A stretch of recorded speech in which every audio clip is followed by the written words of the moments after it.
Flambé aux couleurs ce week-end du principal parti de l'opposition, l'ANC, l'Alliance nationale pour le changement. Toute première manifestation au lendemain des législatives remportées par le parti au pouvoir, elle aura failli en termes de mobilisation. Il y a eu les intimidations, vous avez vu la mobilisation des forces de sécurité, des militaires pour intimider et pour faire en sorte que les gens ne viennent pas nombreux. Mais c'est la première manifestation, donc comme on en organisera d'autres, nous sommes obligés de mobiliser les populations pour obtenir ce que nous n'avons pas pu obtenir. Une dynamique partagée par bon nombre de ceux ayant pris part à la manifestation publique du jour. On ne saurait s'arrêter en si bon chemin, clame-t-il en chœur. Sûr, la lutte ne peut s'arrêter que lorsque nous allons obtenir ce dont nous avons besoin. Mais pour le moment, nous allons chauffer le pavé en attendant que ces gens-là retrouvent le moral ou la lucidité dans la tête pour revenir à ce qu'on puisse conclure la lutte. Elle sera longue, mais on va la conclure. Après plus d'un an de graves crises politiques et des dizaines de marches de protestation, certaines très massives, les leaders de la C14 se sont retrouvés sans aucun représentant à l'Assemblée nationale, dirigée depuis mercredi par la députée Yawa Digbodi Segan, toute première femme à occuper ce poste au Togo. Les villes de Yaoundé, Bafoussam et Mbouda ont été secouées par des échauffourées ce samedi. Un fort déploiement des forces de l'ordre était visible à Yaoundé et Douala, la capitale économique du Cameroun. Une centaine de personnes ont manifesté dans ces deux villes et d'autres manifestations ont eu lieu dans diverses localités camerounaises. Des gaz lacrymogènes ont été tirés à Yaoundé pour disperser les manifestants. Selon les autorités camerounaises, 6 blessés ont été enregistrés et 117 personnes ont été interpellées. Les incidents sont survenus dans le cadre de manifestations non autorisées de l'opposition qui se sont déroulées dans plusieurs villes.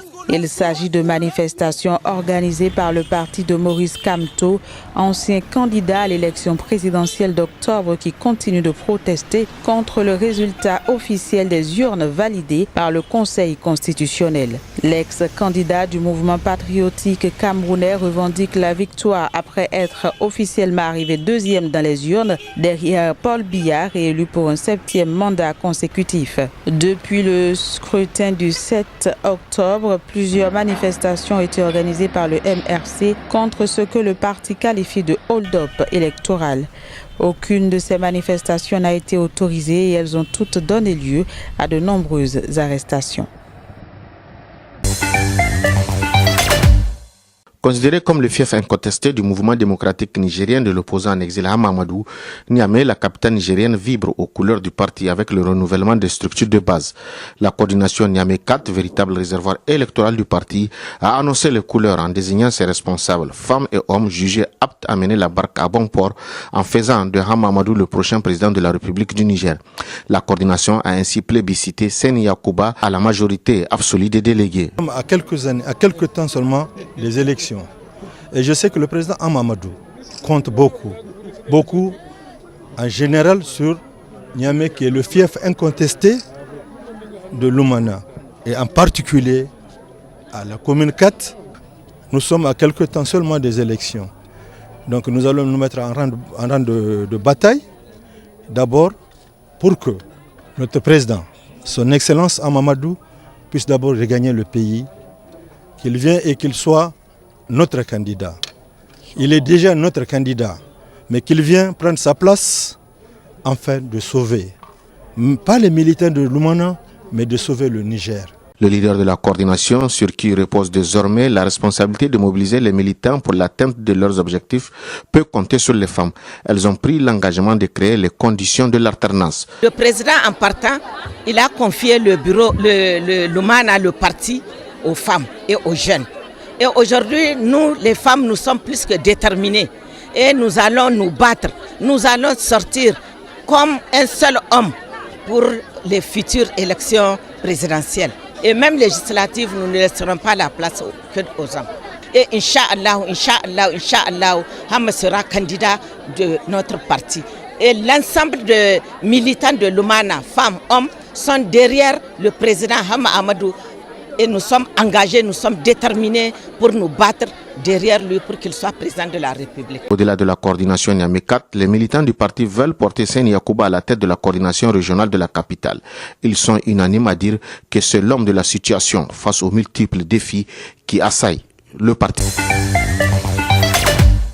Le gouvernement nigérien s'est défendu d'avoir cherché à interférer dans les élections du mois prochain au Nigeria en suspendant Walter Onogen, président de la Cour suprême et plus haut magistrat du Nigeria, poursuivi en justice pour fraude. L'ancien ministre de la Justice est remplacé par Tanko Muhammad, un juge originaire du nord du pays. La constitution nigériane prévoit en effet que le président ne peut renvoyer le plus haut magistrat du pays qu'avec l'approbation des 2/3 des sénateurs. Walter Onogen est poursuivi devant le tribunal du Code de conduite, une juridiction créée spécialement pour juger les questions éthiques. Il est accusé de ne pas avoir déclaré plusieurs comptes bancaires en dollars, euros et livres sterling. Cette mesure a provoqué des critiques tant au Nigeria qu'à l'étranger à l'égard du président, à qui il est reproché d'avoir violé la Constitution et de tenter de manipuler l'appareil judiciaire.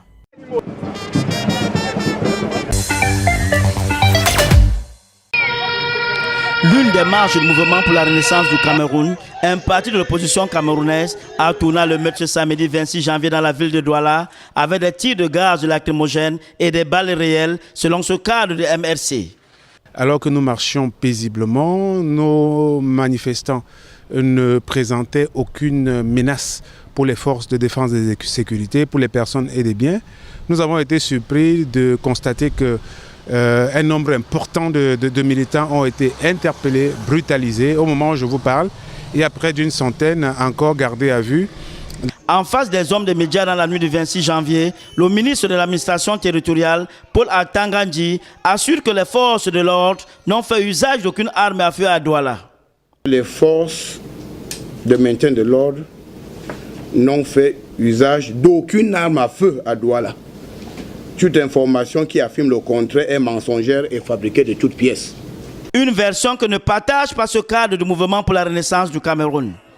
À Douala précisément, on a malheureusement des camarades qui ont fait l'objet qui ont été vraiment agressés, c'est-à-dire ils ont reçu des coups des balles. Voilà, on a tiré sur eux avec des balles. On a pratiquement 6 camarades qui actuellement sont internés. Voilà, parce qu'ils ont reçu des balles d'armes à feu tirées alors qu'ils ne présentaient aucune menace pour les forces de maintien de l'ordre.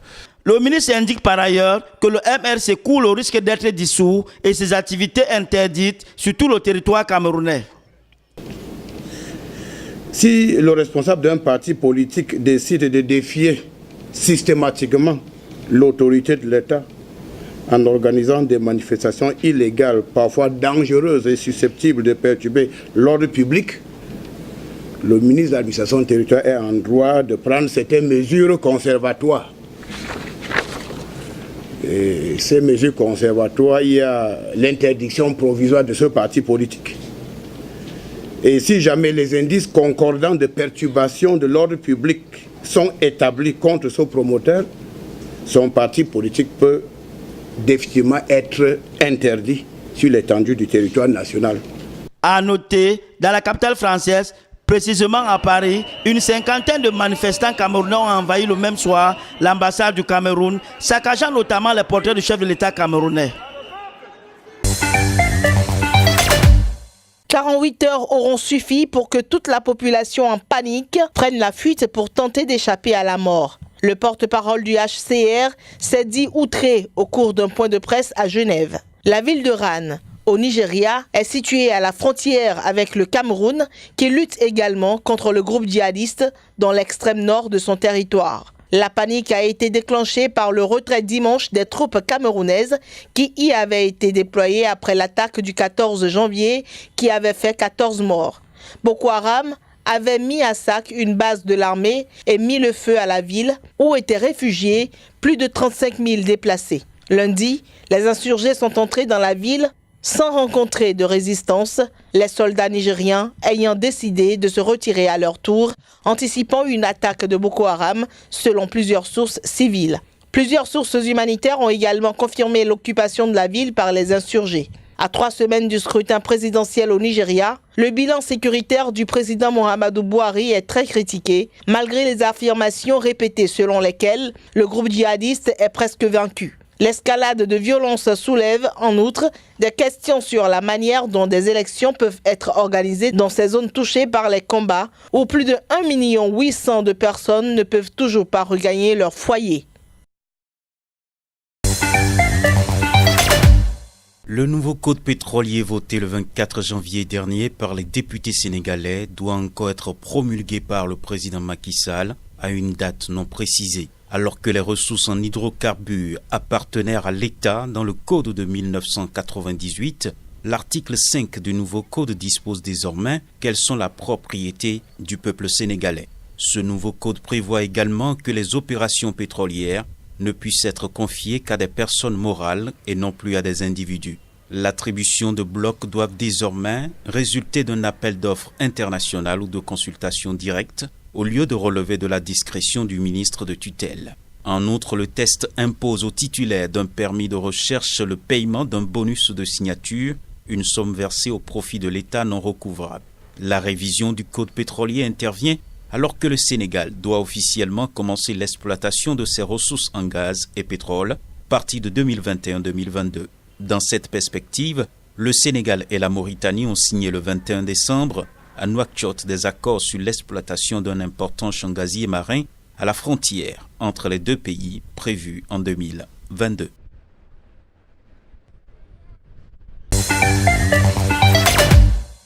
À l'instar des principaux partis de l'opposition camerounaise, notamment le Front populaire pour le développement FPD et le Front socialiste démocrate SDF, des organisations de défense des droits de l'homme, dont Amnesty International, ont appelé mardi à la libération immédiate et sans condition de Maurice Kamto et d'autres opposants arrêtés lundi soir. À travers un communiqué, l'organisation demande également la libération des manifestants pacifiques détenus durant le week-end dernier pour avoir, selon elle, exercé leur droit à la liberté d'expression et de réunion pacifique. Samedi, le MRC avait appelé à manifester dans tout le pays contre la réélection du président Paul Biya.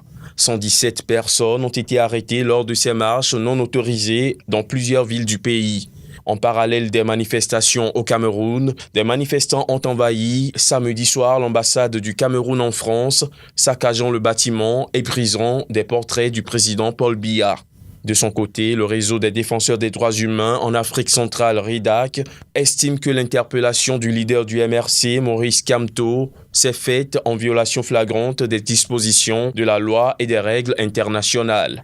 2 journalistes camerounais ont également été interpellés lundi soir selon le syndicat national des journalistes du Cameroun, qui indiquant qu'ils ont été confondus à des activistes politiques dans l'exercice de leurs fonctions, a appelé à leur libération immédiate. En 48 heures, environ 30 000 personnes ont fui Rann, dans le nord-est du Nigeria, pour échapper aux insurgés qui ont pris lundi le contrôle de la ville sans résistance. Ce, après le départ des soldats camerounais et nigérians qui la protégeaient. À date, aucune explication officielle n'a été donnée à ce retrait. Le Conseil norvégien pour les réfugiés s'est dit alarmé par ce déplacement massif de population ayant rejoint le Cameroun. Alors que ce pays voisin est lui-même confronté aux attaques du groupe djihadiste, moins d'une semaine après que 9000 personnes eurent déjà fui une attaque contre Rann. Cette première vague avait été aussitôt refoulée par les autorités camerounaises. Toutefois, le Cameroun est prié de garder ses frontières ouvertes pour accueillir le récent afflux de civils nigérians ayant fui leur foyer. Le HCR rappelle la responsabilité des 2 États d'offrir leur assistance aux personnes fuyant les violences, conformément aux règlements internationaux et à l'accord tripartite signé avec le Haut Commissariat aux réfugiés. Depuis le mois de novembre, plus de 100 000 personnes ont été obligées de fuir leur maison dans le nord-est du Nigeria, d'après les statistiques.